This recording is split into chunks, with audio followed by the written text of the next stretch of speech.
Era mi cumpleaños. Estaba sentado solo en la sala, con la nieve ligera cayendo por la ventana, sosteniendo un informe de diagnóstico recién llegado del hospital. El médico dijo que la vieja lesión en la parte baja de la espalda se había agravado. Necesitaba cirugía pronto, o podría perder la capacidad de caminar, e incluso podría quedar postrado en cama. La cirugía y la rehabilitación te costarán un poco más de 30.000, dijo con suavidad, quitándose las gafas. Su tono era tranquilo, pero la advertencia era clara. Asentí y sonreí cortésmente, aunque sentía una opresión en el pecho. Revisé mi cuenta bancaria. Tenía poco más de 10.000 en la cuenta corriente, y mi certificado de depósito no vencía hasta dentro de 3 meses. Sacar el dinero antes de tiempo me costaría un montón de intereses.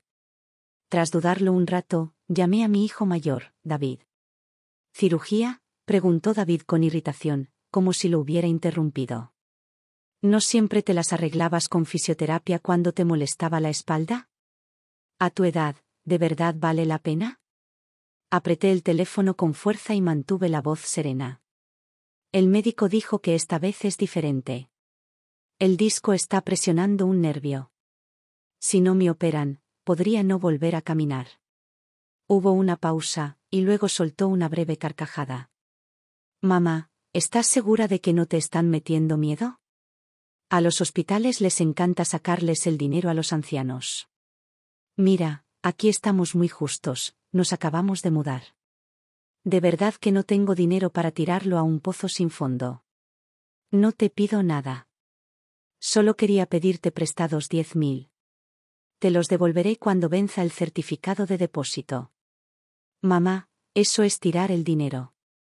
No es que no me importe, es que estoy siendo lógico. De verdad tienes que pensar si vale la pena. ¿No dijiste que tenías ahorros?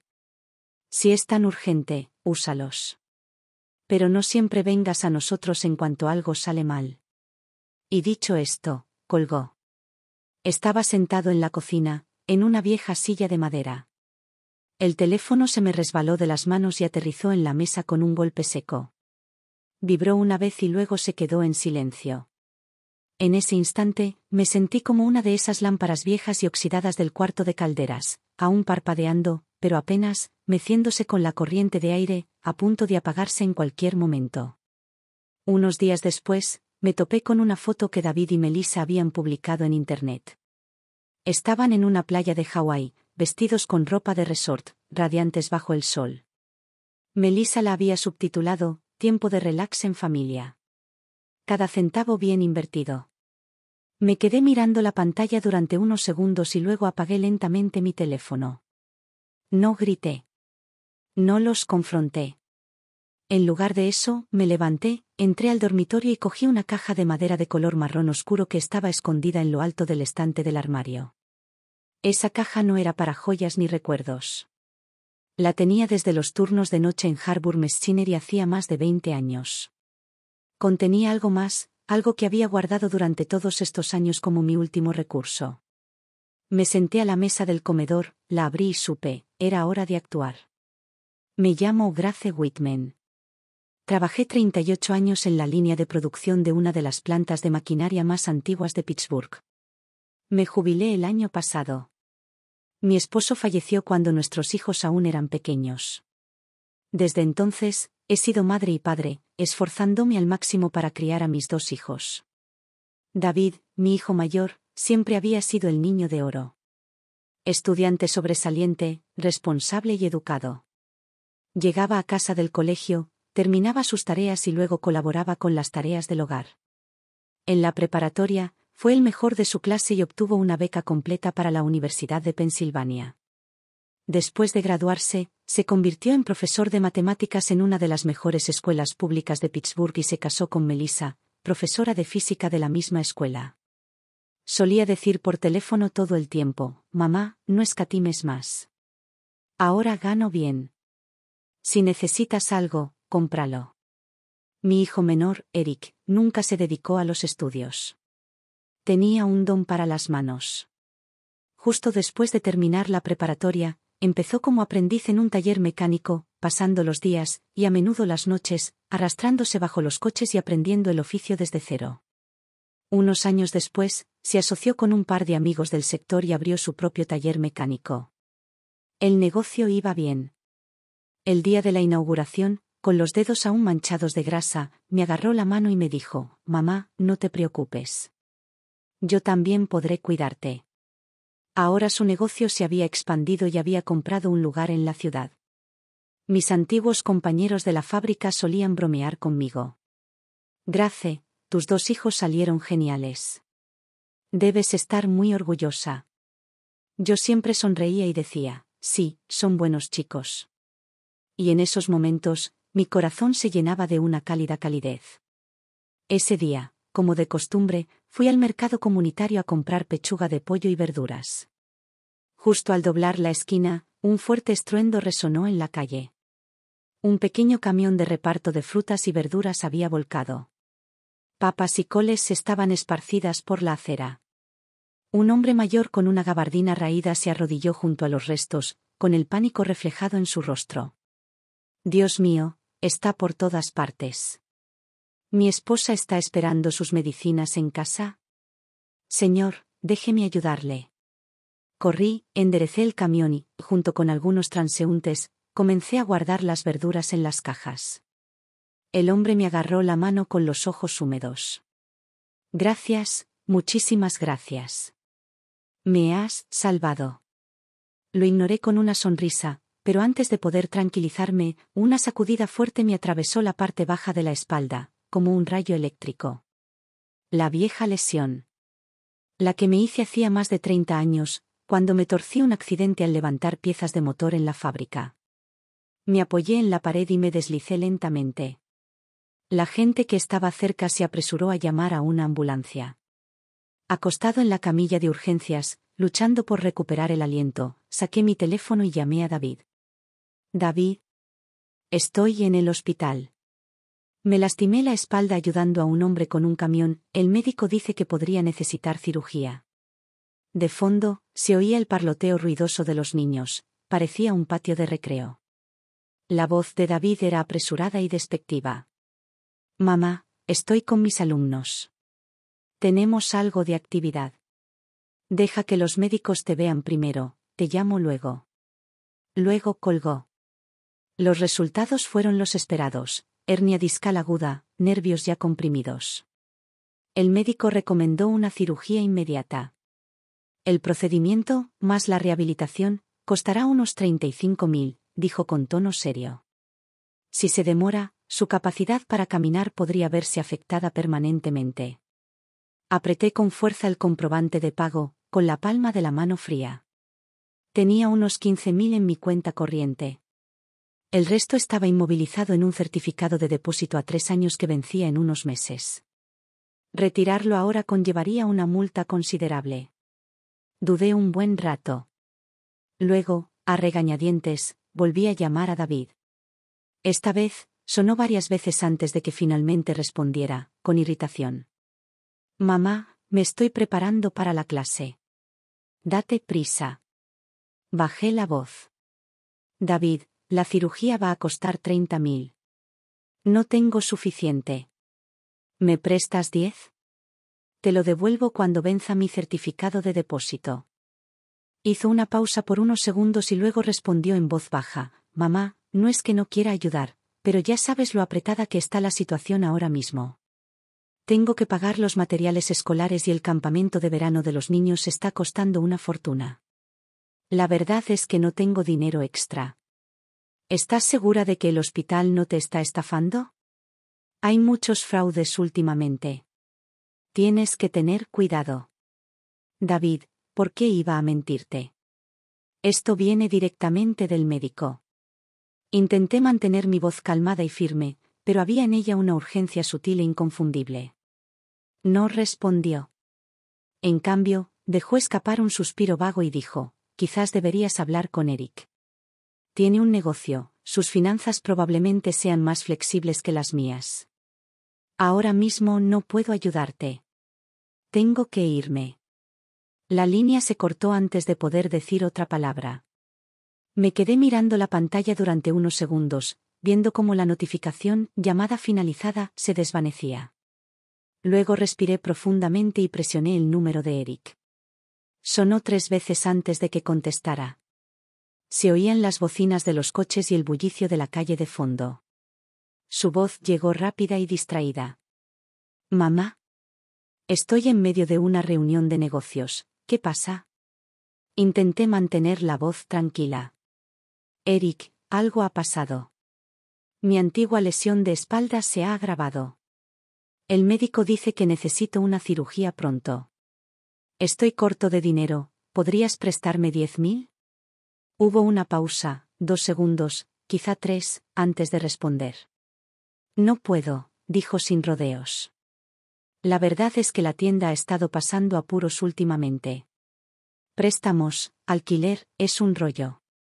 ¿Y no te lastimaste ayudando a alguien? ¿No deberías ser él quien lo pagara? Ahora mismo no tengo tanto dinero. Quizás podrías preguntarle a algún otro familiar».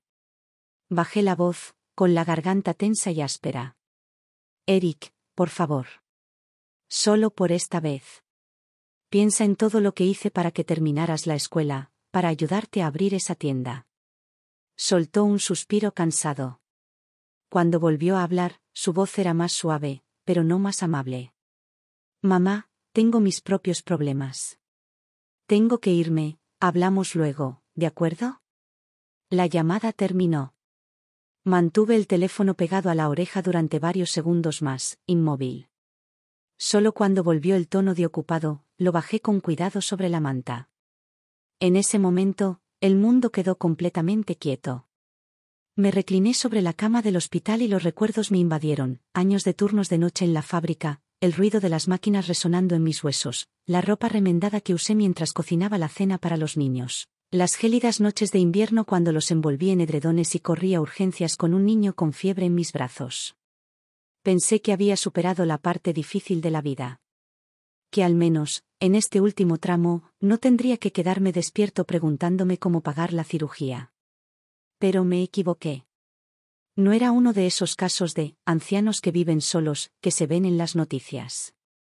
Tenía 2 hijos. Tenía una casa. Tenía una pensión. Tenía lo que llaman una familia. Y, sin embargo, en esa estéril habitación de hospital, me di cuenta de que lo más difícil no es estar solo. Es tener una familia y seguir sintiéndome como un náufrago en una isla remota. Esa noche apenas dormí. Poco después de medianoche, la mujer de la cama de al lado se levantó para ir al baño. Su hija la ayudó con delicadeza, susurrándole: «Tómate tu tiempo, mamá». Salieron juntas y la habitación volvió a quedar en silencio. Me quedé allí tumbada, mirando al techo, con los ojos muy abiertos. A la mañana siguiente, para mi sorpresa, apareció David. Trajo una taza de café, llevaba su chaqueta y parecía cansado, no el tipo de cansancio que viene de la preocupación, sino el que viene de la obligación. «Mamá, ¿estás segura de que este hospital es de fiar?» Sus primeras palabras no fueron «¿Cómo te sientes?», ni «¿te duele?», eran escepticismo envuelto en preocupación. «Ya sabes cómo está el sistema sanitario hoy en día. Te matan del susto solo para llevarte a la mesa de operaciones. Quizás debería llevarte a otro sitio para una segunda opinión». Me obligué a incorporarme a pesar del dolor que me recorría la espalda. «Este es el hospital al que siempre he ido». El médico me lo explicó todo con claridad. «No me asustan. Necesito la cirugía y necesito el dinero». David frunció el ceño. «Mamá, no te emociones. El tratamiento conservador también funciona. Tuve un compañero de trabajo que mejoró solo con medicamentos, no gastó ni un centavo en cirugía». Se me encogió el corazón. Lo vi claramente. No se trataba de preocupación. Se trataba de dinero. De evadir el gasto. No grité. No lloré. Solo le hice una pregunta en voz baja: «David, ¿de verdad vas a dejar que acabe en una cama, necesitando ayuda solo para ir al baño?» Su tono se endureció. «Mamá, no digas eso. Tengo mis propias presiones. No puedes verlo solo desde tu perspectiva». Se quedó menos de 20 minutos. Luego dijo que tenía una reunión de personal y se fue. En cuanto a Eric, nunca apareció. Desde ese día, solo me ha enviado unos cuantos mensajes cortos, como ¿cómo te sientes hoy?, pero nada más. Ninguna visita. Ninguna llamada. Solo silencio. Intenté explicarles mi situación, les conté sobre la cirugía, los costos, lo difícil que estaba, pero sus respuestas siempre eran las mismas. Estoy ocupado ahora o simplemente aguanta. A veces, ni siquiera se molestaban en responder. Acostado en mi cama de hospital, observé a la mujer en la cama de al lado mientras su hijo pelaba una manzana para ella. Sus manos se movían con soltura, su voz suave y amable. Toda la escena parecía sacada de un anuncio, cálida, tierna, llena de amor. Y así, algo afilado y pequeño me atravesó el pecho. Giré la cabeza y fingí cerrar los ojos, pero el dolor me llegó a las comisuras de los ojos. No tenía celos de que tuviera un hijo. Tenía celos de que su hijo recordara quién era ella. De que recordara lo que había hecho por él, no solo cuando necesitaba una firma o un poder notarial, sino como madre. Como persona. Pensé en aquel invierno en el que David tuvo un ataque de asma. Corrí descalza a urgencias con él en brazos, tenía tanta prisa que me puse 2 zapatos diferentes.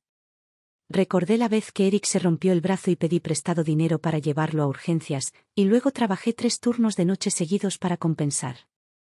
Nunca consideré esos momentos como sacrificios. Simplemente hice lo que hacen las madres. ¿Y ahora? Uno me dice que no les sobra dinero y el otro me pregunta si estoy seguro de que no me están estafando. Todos los días, tumbado allí, mirando el techo blanco y estéril, me preguntaba. Grace, ¿te equivocaste? ¿Fue un error depositar todas tus esperanzas en tus hijos? Esas noticias sobre padres ancianos obligados a abandonar sus hogares, presionados para ceder propiedades, abandonados mientras estaban enfermos, yo solía pensar que eran tragedias lejanas. Ahora creo que podría ser el siguiente. Así que cogí el teléfono y llamé a Bill Simmons, mi antiguo compañero de Harbour Mechanics. Trabajamos codo con codo durante 20 años. ¿Grace? ¿Qué pasa? Me dijeron que estás en el hospital, dijo. Se lo conté todo. Hubo un momento de silencio, y luego dijo, no te preocupes por el dinero. Te transferiré 30.000. Me ayudaste muchísimo cuando mi esposa estuvo enferma. Nunca lo olvidé. Se me hizo un nudo en la garganta. Bill, vives de la jubilación como yo. No puedo pedirte que. Cállate, ladró, igual que solía gritar desde el otro lado de la tienda. Envíame tu número de cuenta bancaria. Tu salud es lo primero. Al día siguiente, el dinero llegó a mi cuenta. Programé la cirugía. La recuperación transcurrió tranquilamente. David y Eric me enviaban mensajes de texto de vez en cuando. ¿Cómo te sientes hoy? Nunca me preguntaron cuánto me había costado la cirugía ni si necesitaba algo. Ninguno de los dos me visitó. Pero Bill pasaba cada pocos días con fruta fresca. Dijo que su esposa se había aficionado a la repostería e insistió en que probara su última creación. Comencé a ver las cosas con claridad, quienes contaban como familia y quienes ampliamente estaban tomando prestada la etiqueta. 3 semanas después de que me dieron el alta, cumplí 65 años. Escribí invitaciones. Una para David y su familia. Otra para Eric y los suyos. Y otra para Bill. El día de la fiesta, la familia de David llegó tarde. Melissa se quitó el abrigo y cantó, «Feliz cumpleaños». Es que hemos estado muy ocupados. El banco ha estado como una cabra últimamente, ni siquiera tuve tiempo de comprar un regalo. Sonreí. No pasa nada. Me alegro de que estés aquí. Eric y Jenny habían llegado antes. Jenny estaba en la cocina, cocinando una sopa a fuego lento. Eric picaba verduras y decía, «Mamá, esta noche vamos a preparar una cena de verdad». Incluso aprendí una receta nueva para la ocasión. La cena fue tranquila por un rato. Melissa se quejó de la microgestión de su jefe. David se quejó de que las decisiones sobre la titularidad eran más difíciles que una carrera presidencial. Eric conversó sobre las nuevas herramientas eléctricas que el taller acababa de adquirir. Cogí una costilla con mis palillos, sonreí levemente, pero por dentro me sentía espeso y pesado, como si algo inamovible se hubiera asentado en el fondo de mi pecho. David estaba en medio de una diatriba sobre su bono cada vez menor de este año, cuando el teléfono de Melissa se iluminó sobre la mesa. Mis ojos se dirigieron hacia él. La pantalla aún mostraba su pantalla de bloqueo, ella en traje de baño, con su hijo en brazos, de pie en una playa soleada. Palmeras, cielo azul y olas del mar de fondo. Reconocí esa foto instantáneamente. Lo vi el día que regresé a casa del hospital, mientras navegaba por las redes sociales en el sofá. El título decía, un merecido descanso en Hawái. ¿Ese viaje? Fue justo la semana que estuve en el hospital, preocupándome si podría volver a caminar. Dijeron que tenían presiones financieras. Que no les sobraba dinero. Pero de alguna manera lograron tomarse unas vacaciones en Hawái. No los llamé. En lugar de eso, bebí mi sopa tranquilamente y les permití que representaran su pequeña obra de teatro en la mesa, cada línea perfectamente ensayada, educada, apropiada, y completamente hueca. Me levanté de la silla y volví a mi habitación. Mis pasos eran firmes, pausados, casi como si quisiera darles tiempo para que se desahogaran en su inquietud, para que el silencio se espesara como la niebla. Unos minutos después regresé sosteniendo una caja de madera. No era grande, pero a cada paso que daba, parecía que estuviera latiendo. Un explosivo silencioso en el aire, listo para detonar. Me senté y lo coloqué justo en el centro de la mesa. Los ojos de Jenny se iluminaron con curiosidad. Grace, ¿qué es esto? Eric levantó la vista y se rió entre dientes. ¿No me digas que esa es la reliquia familiar? Melissa dejó el teléfono. David hizo una pausa a mitad de la frase. Pasé la mano suavemente por la tapa, con voz tranquila y pausada. Esta caja, la tengo desde hace 20 años. Y hoy, en mi cumpleaños, creo que es hora de abrirla. Jenny se inclinó, visiblemente intrigada. ¿Es algo especial? David sonrió. ¿Qué escondes ahí, mamá? ¿No me digas que has estado guardando el dinero de tu pensión a escondidas? Coloqué la palma de mi mano sobre la parte superior de la caja, con la voz baja pero clara, como el comienzo de una carta sin remitente. Esta caja ha estado conmigo durante 2 décadas. Y hoy quiero hablarte, no como tu madre, sino como persona. Hice una pausa y miré a mi alrededor, a los rostros que me eran familiares, pero que de repente parecían tan lejanos. Todos estos años, los crié sola. Desde sus primeras palabras hasta sus graduaciones universitarias, sus bodas y sus nuevos hogares. Pensé que el amor que les di sería correspondido con respeto. Que lo honrarían, que lo recordarían. Miré entre David y Eric, dejando que el silencio permaneciera por un segundo más. Pero solo hizo falta una cirugía para demostrarme lo equivocado que estaba. David bajó la mirada. Melissa aferraba una servilleta, limpiando compulsivamente un plato que ya estaba impecable. Eric me miró con un destello de culpa en los ojos. Me volví hacia Bill, sentado en silencio al final de la mesa. Firme como siempre, como lo había sido durante 40 años en la fábrica, nunca ruidoso, pero nunca ausente. Por suerte, no estaba completamente solo. Tenía un verdadero amigo. Alguien que, cuando las cosas se pusieron difíciles, no dudó en ayudar.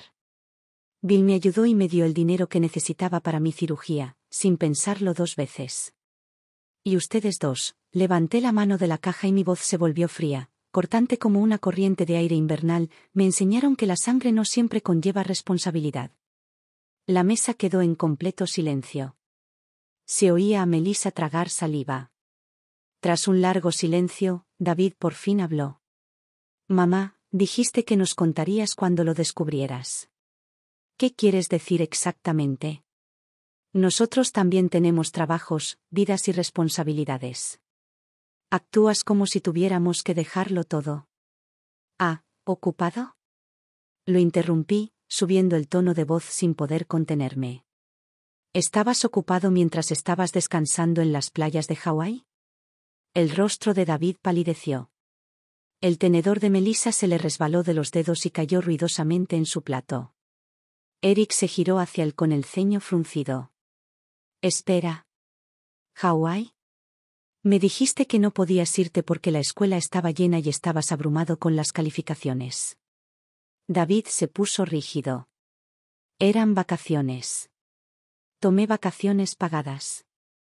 Y ese viaje fue con nuestro propio dinero. Mamá, no puedes usar como arma el hecho de que no te prestamos dinero. Saqué mi teléfono, lo deslicé una vez y giré la pantalla hacia ellos. La imagen era una captura de pantalla de las redes sociales de Bill. Melissa, de pie en la playa en traje de baño, sostenía a su hijo. Las palmeras se mecían detrás de ella y el cielo azul se cernía sobre ella. Dijiste que no tenías dinero. Ni tiempo. Pero mientras yo estaba en una cama de hospital esperando la cirugía, tú bebías agua de coco bajo las palmeras, tomando fotos. Tú, miré a David a los ojos, eres profesor. Hablas de ética y responsabilidad en clase todos los días.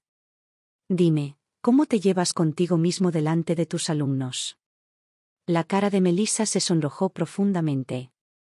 Grace, eso es injusto. Lo estás exagerando. Nosotros también estábamos muy estresados, la hipoteca, el préstamo del coche, no nos quedaba nada para dar. Me volví hacia Eric, en voz aún más baja. ¿Y tú, Eric? Dijiste que tenías poco dinero. Pero la semana que me dieron de baja, pasé por tu tienda.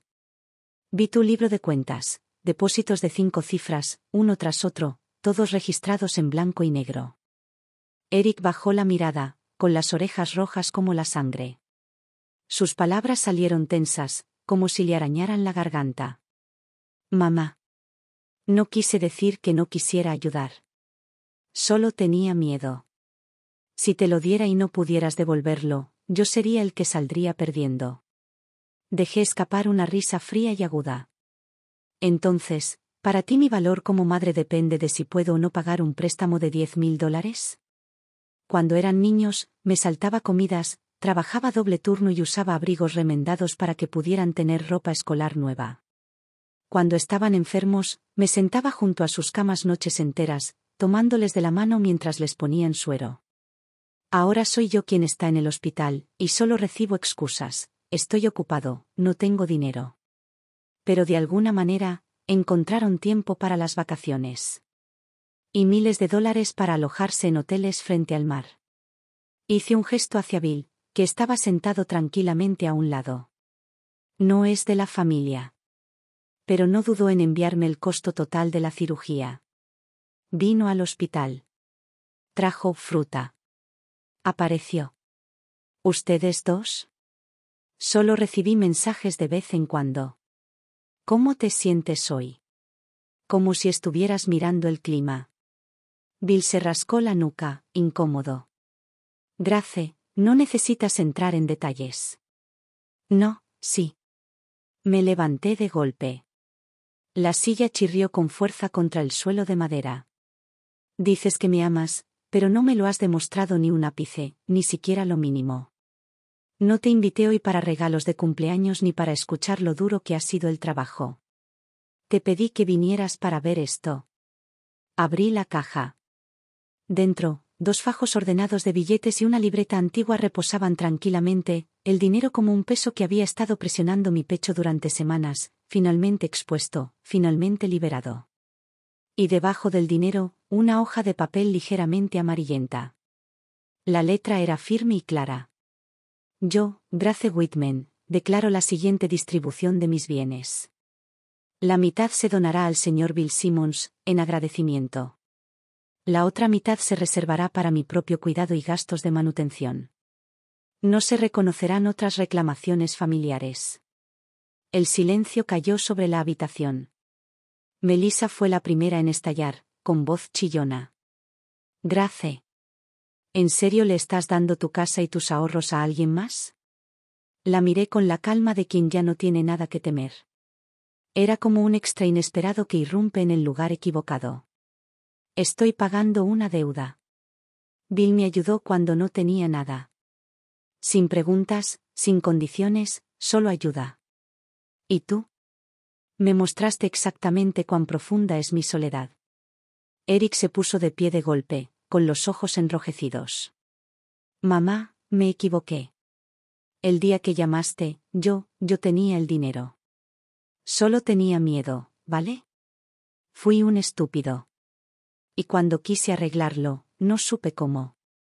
No pude mirarte a la cara. Rebuscó en su cartera y sacó un cheque. Toma. 10.000. Por favor. Tómalo. Negué con la cabeza y le devolví el cheque con cuidado, con una sonrisa triste dibujando en mis labios. ¿Ahora? ¿Ahora quieres arreglarlo? ¿Crees que se trata de dinero? Mi voz no era fuerte, pero los golpeó como un martillo, limpia, directa, ineludible. Toda mi vida, ahorré y escatimé para que tuvieras más. Te di mi tiempo, mi energía, mi salud. Me quedé hasta tarde en la fila, omití visitas al médico, acaparé cada centavo, solo para construir algo para ti. Pero cuando necesité ayuda, dijiste que estabas ocupada, que no tenías dinero. Pensaste que me estaban estafando. Ni siquiera pudiste confiar en mí. El rostro de David se sonrojó. Apretó los puños con tanta fuerza que los nudillos se le pusieron blancos. Mamá, ¿cómo puedes ser tan cruel? Somos tus hijos. Levanté la vista. No había ira en mi voz, solo un cansancio silencioso que se había instalado en lo más profundo de mí. ¿Hijos? Dije en voz baja. ¿Saben quién me acompañó mientras estuve hospitalizada más de 2 semanas? ¿Quién me preguntó si tenía dolor? Su preocupación nunca pasó de sus teléfonos. Mientras tanto, Bill, que ni siquiera es familia, venía todas las semanas. Traía fruta cortada. Se sentaba conmigo. La sala se sumió en un silencio tan denso que era casi físico. David miraba al suelo, completamente mudo. Eric se quedó paralizado, como si le hubiera dado una bofetada delante de una multitud. Cerré con cuidado la caja de madera y la atraí hacia mis brazos. Mi voz, firme y definitiva, rompió el silencio. Le pagaré a Bill hasta el último centavo que le debo. En cuanto a la casa y mis ahorros, el acuerdo es legalmente vinculante, lo he firmado y certificado ante notario. No tienes nada que impugnar. Me levanté, apoyé mi mano brevemente en el respaldo de la silla y me giré hacia la puerta. Mamá, espera, ¿a dónde vas? Eric corrió a mi lado, el pánico se reflejaba en su voz. No miré atrás. Me voy a mudar a la comunidad de jubilados Riverbend con Bill. Ya lo hemos arreglado todo. Es un lugar tranquilo y apacible. Hay cocina, jardín y también viven allí algunos viejos amigos. Lo mejor de todo es que nadie me trata como si fuera una carga. Ya no tendrás que preocuparte por cuidarme. No tendrás que contestar mis llamadas. Ni siquiera tendrás que acordarte de mi cumpleaños. Llegué a la puerta principal y la abrí. La cálida luz del sol se derramaba sobre mis hombros, suave y dorada. Detrás de mí, oí a Melissa empezar a llorar, sollozos ahogados y apagados. Entonces David gritó, «Mamá», con la voz quebrada por algo que finalmente parecía arrepentimiento. Pero no me detuve. No me giré. En ese momento, por primera vez en años, vi las cosas con claridad. La verdadera felicidad no está en mendigar amor. Está en saber que, cuando te enamores, alguien te tenderá la mano, no por obligación, sino porque le importas. La verdadera familia no se trata de sangre. Se trata de empatía. Esa caja de madera no solo contenía dinero y papeles. Contenía la última oportunidad que les daría a mis hijos. Y esa oportunidad había pasado. Salí al pasillo, el suelo de madera crujía bajo mis pies. Cada paso que daba sentía como si me alejara de una versión de mí misma, una que había pasado toda su vida creyendo que criar hijos garantizaba una red de seguridad en la vejez. Quizás un día, cuando tengan sus propios hijos, lo entiendan. Comprenderán que cuando alguien envejece, no quiere regalos caros ni felicitaciones de cumpleaños vacías. Quieren a alguien que entre con ellos al quirófano, sin necesidad de que se lo pidan. ¿Ese momento? Se lo perdieron. El día que me mudé a la residencia de ancianos, el clima era perfecto. El sol se extendía perezosamente sobre los bancos del jardín y los arces, infundiendo una suave calma dorada en todo. Riverbend era un lugar tranquilo. Una pequeña comunidad donde todos los residentes tenían más de 60 años. No había llamadas de cobro ni rumores de que era una carga. Nadie me preguntó cuándo iba a volver a casa. Me encantaba el ritmo lento, el té de la tarde a las 3, el rincón de lectura junto a la terraza acristalada y la forma en que la luz caía a través de las ventanas de la biblioteca. Lo que más me gustó fue que aquí nadie preguntó, ¿dónde están tus hijos? Porque aquí todos ya lo sabíamos, esa pregunta, más que cualquier otra, puede herir profundamente. Al tercer día, Bill y yo nos sentamos juntos en el jardín. Estaba igual que siempre, voz ronca, risa como tejas que se caen de un tejado. ¿Ya te estás instalando?, preguntó, dejándose caer a mi lado con una taza de té. Qué bonito es aquí, dije, mientras observaba a un grupo de mujeres tomando el sol en el césped. La gente lee, toca el violín, planta flores. Nadie te dice que eres demasiado mayor para estar solo. No dije lo que pensaba. Pero Bill lo sabía de todos modos. Me entregó mi taza y preguntó, ¿alguno de tus muchachos ya llamó? Sonreí levemente. Más o menos. Unas semanas después, llegó una carta del abogado de David. Estaba plagado de sincera preocupación y sugerencias bien pensadas, pidiéndome que reconsiderara mis decisiones sobre mi patrimonio y proponiendo que creáramos un espacio para el diálogo familiar. Bebí un sorbo de té mientras guardaba la carta en un sobre. Dentro, incluí una nota adhesiva. Gracias por su preocupación. El acuerdo ha sido notariado. Si tiene alguna otra duda, por favor, contacte a mi abogado. 3 días después, Eric llamó. Mamá, su voz era más débil de lo que recordaba, hueca. Sé que metí la pata. Solo, me preguntaba si podríamos volver a ser como antes. No dije ni una palabra. Simplemente puse el teléfono sobre la mesa y lo dejé sonar solo hasta que se silenció. Unos minutos después, llegó un mensaje de texto. Mamá, solo quería un trozo de tu pastel de manzana. Me quedé mirando esas palabras un rato. Mi mente divagaba, el vapor que salía de la estufa, la canela en el aire, su voz adolescente preguntando si la masa ya estaba lista. Pero lo único que escribí fue: me va muy bien aquí. No tienes que preocuparte por mí. La vida en la comunidad de jubilados resultó ser más satisfactoria de lo que podría haber imaginado. Teníamos clases de jardinería, una pequeña compañía de teatro, talleres de tejido y noches de cine todos los fines de semana. Bill, siempre tan instigador, me nominó coordinadora de actividades del Consejo de Residentes. Intenté rechazarla. De alguna manera, gané por goleada. En mi primera reunión de té, una mujer de unos 90 años se levantó lentamente con su bastón y dijo: gracias, señora Grace. Nos recordó que envejecer no significa perder nuestras opciones. Me senté en un rincón y sus palabras me inundaron como la luz del sol derritiendo la escarcha.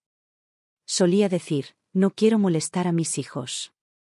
Ahora digo: no le debo nada a nadie.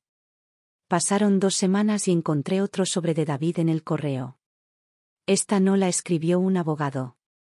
Fue escrita a mano, tentativa. Una ofrenda de paz.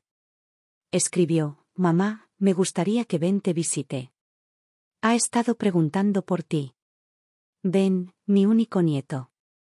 Un niño tranquilo y brillante que una vez se aferró más a mí que a sus padres. Me quedé mirando esa frase un buen rato. Luego le respondí a David: Ben es bienvenido. Pero, por favor, no vengas con él. Él respondió casi inmediatamente: ¿por qué? Escribí: porque no me debe nada. Pero tú perdiste la oportunidad de pagar lo que sí debías. Esa noche, estaba preparándote en el solario cuando Bill acercó 2 sillas. Nos sentamos, hombro con hombro, viendo cómo los últimos rayos de sol rozaban el cristal. Después de contarle lo de la carta, asintió levemente. Entonces, ¿por fin la viste? Asentí de vuelta. Sí. No vienen a reconciliarse. Intentan recuperar un sentimiento. Quieren dejar de sentirse culpables. ¿Qué vas a hacer? Giré la taza lentamente entre mis manos. No estoy enojada. Y tampoco los voy a perdonar. Simplemente, ya no sigo haciendo el papel. ¿Qué parte? La mamá siempre disponible. La mamá que perdona pase lo que pase. La mamá que espera en la puerta, siempre diciendo, siempre puedes volver a casa. David nunca respondió a ese último mensaje. Y yo no miré atrás. Pero Ben vino. Llevaba una gorra de béisbol caqui y una mochila llena de planetas. En cuanto entró, me sonrió y me preguntó, «Abuela, ¿tienes helado?» Me reí y le alboroté el pelo. «Claro. Chocolate». Esa tarde, hicimos rompecabezas, dibujamos y nos sentamos en un banco junto al jardín a contar historias. Le conté que atrapaba luciérnagas en los maizales con mi abuela. Me escuchó con los ojos muy abiertos, sin pedir permiso para irse ni una sola vez, ni siquiera cuando el sol empezó a ocultarse tras los árboles. Le dije que se llevara su dibujo a casa. Levantó la vista y preguntó: ¿Puedo volver a visitarte otra vez? Sonreí. Puedes venir cuando quieras. Unas semanas después de la visita de Ben, comenzaron a correr rumores sobre David.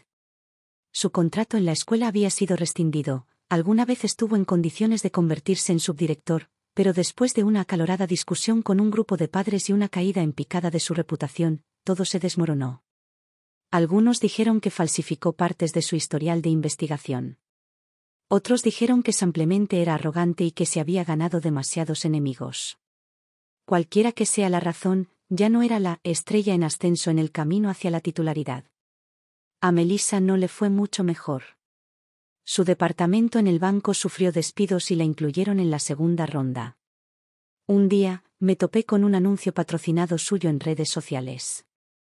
Vendía cursos de finanzas personales para mujeres y predicaba la independencia financiera desde la cocina, con una pizarra pegada torpemente al refrigerador detrás de ella.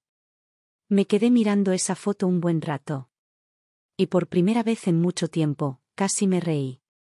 En cuanto a Eric, sabía desde hacía tiempo que su taller mecánico había quebrado. Intentó dedicarse al alquiler de autocaravanas, pero con un historial crediticio bajo, no pudo conseguir un préstamo. Finalmente, terminó trabajando para una cadena nacional de talleres, se mudó a otra ciudad y cambió de número. Lo que no cambió fue su hábito, desaparecer cuando las cosas se ponían difíciles y resurgir solo cuando había algo que ganar. Cada uno de ellos, a su manera, intentó volver a alcanzarme cuando la vida empezó a caer sobre ellos. Lo recuerdo claramente, una noche, pasadas las 10, recibí una llamada de David. Mamá, su voz sonó quebradiza. Sé que es tarde, pero las cosas están difíciles por aquí. Hizo una pausa. Entonces vino el lanzamiento. ¿Podrías prestarme 2.000? Solo para que nos ayude un poco. Para Ben. Lo escuché terminar y luego pregunté, ¿de verdad es por Ben? ¿O solo estás usando su nombre para amortiguar tu caída? Él no respondió. Sabes, dije con calma, tengo los 2.000. Ese no es el problema. Pero ya no quiero gastar dinero para ayudarte a esquivar las consecuencias de tus decisiones. Y luego colgué. Ese invierno, organicé una recaudación de fondos navideña en toda la comunidad para recaudar dinero para personas mayores con necesidades médicas. Bill ayudó a montar las carpas. Las señoras del solario hornearon más de 50 tartas de manzana. Otros donaron tarjetas hechas a mano, pastillas de jabón y bufandas tejidas. Llenamos una fila entera de mesas. El director incluso invitó a un periódico local a cubrirlo.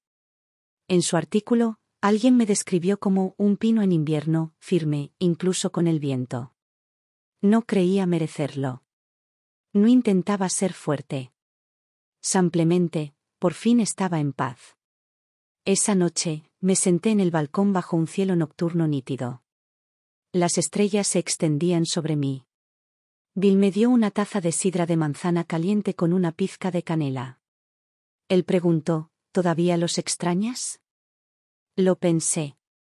Extraño quienes pensé que eran. No dijo ni una palabra. Simplemente levantó su taza con cuidado y la golpeó contra la mía. A la mujer que finalmente dejó ir la fantasía, dijo. Choqué su copa suavemente. Salud. En la segunda mitad de mi vida, finalmente dejé de esperar que alguien regresara. Porque ya no estaba allí parado. Soy David. Me quedé en la puerta de la residencia de ancianos con la carta aún en la mano, de vuelta, sin abrir, sin una sola arruga en el sobre. Ni siquiera la palabra mamá, escrita con mi propia letra en el anverso, había sido tocada. Era el tercero que enviaba. Ella no había respondido a ninguna. Me dije que había hecho las paces con que el mundo ya no me rodeara. Pero al sostener esa carta, aún sellada, en el mismo estado en que la había enviado, sentí como si algo dentro de mí se abriera levemente. Ella realmente no iba a regresar. Pensé en su cumpleaños, ese día que todos nos sentamos a la mesa. Sostenía aquella caja de madera como si pesara más que papel y dinero. Su rostro, sereno pero desconocido, no se parecía en nada a la mujer que creía conocer. Supuse que simplemente era vieja. Frágil. Sintiendo nostalgia. Tal vez quería reflexionar un poco sobre el pasado. Pero en lugar de eso, ella retiró el telón sobre algo que ninguno de nosotros se atrevió a tocar, la responsabilidad. Ese día, no gritó. No lloró. Simplemente expuso cada palabra que habíamos dicho, cada decisión que habíamos tomado, cada ausencia que habíamos justificado, y las expuso a la luz. Recuerdo estar allí sentada, con el cuero cabelludo erizado y la cara enrojecida y caliente. Melissa estaba sentada a mi lado, moviendo la rodilla nerviosamente, esperando una señal, un guión, cualquier cosa que lo explicara todo. Pero no tenía nada que darle. Porque lo que mamá había sacado de esa caja no era dinero, era la factura.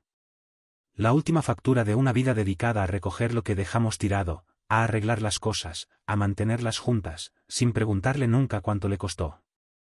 Solía imaginar que un día se derrumbaría. Gritaría. Tiraría un plato. Azotaría una puerta. Pero no lo hizo. Simplemente dijo, le pagaré a Bill. El acuerdo está firmado. De ahora en adelante, no seré una carga para ti. Y luego se dio la vuelta y se fue. Sin mirar atrás ni una sola vez. Esa noche bebí demasiado. Melissa siguió insistiendo en que yo la había dejado humillar y en que su madre era igual de dramática. Pero no discutí. Porque la verdad era que sabía que no era ella. Era yo. No era que no quisiera a mi madre. Es que daba por sentado su presencia. Recordé los guantes que ella cosía a mano para mí cuando era niña, las noches en que se quedaba despierta atendiendo mi fiebre, esos recuerdos todavía estaban allí, claros como el día. Lo que nunca había considerado era que ella pudiera envejecer. Que ella podría lastimar. Que ella pudiera perder la esperanza. Me di cuenta de eso por primera vez el día que volví a ver la foto de Melissa en Hawái. Estaba sonriendo de oreja a oreja en la playa, con el pelo alborotado por el viento, y Ben a su lado. La marca de tiempo era de la misma semana en que mamá estaba acostada en una cama de hospital, esperando dinero para la cirugía. Fue entonces cuando me di cuenta de lo cobarde que había sido. Recordé la segunda llamada que hizo, la tenue esperanza en su voz. Como intentaba no parecer desesperada, con qué cuidado escogía sus palabras. ¿Y qué dije? Dije, ¿estás seguro de que no te están estafando? Luego colgué y reservé billetes de avión a Hawái. Me dije que ya era hora de tomarme unas vacaciones. Que Ben necesitaba el mar. Que Melissa y yo necesitábamos espacio. Pero en esa playa, con mi cámara enfocando a Ben chapoteando en las olas, recibí un mensaje de Eric, se operó. Bill la pagó. Me quedé congelado. Esa noche, me paré en el balcón del hotel y fumé un cigarrillo. El primero en 10 años. No porque estuviera ansioso, sino porque estaba avergonzado.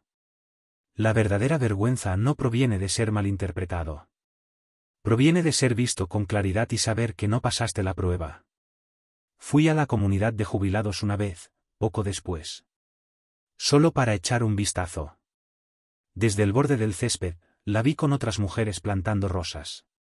Se movía despacio, con cuidado, con el sombrero ladeado sobre la frente. Su rostro parecía sereno.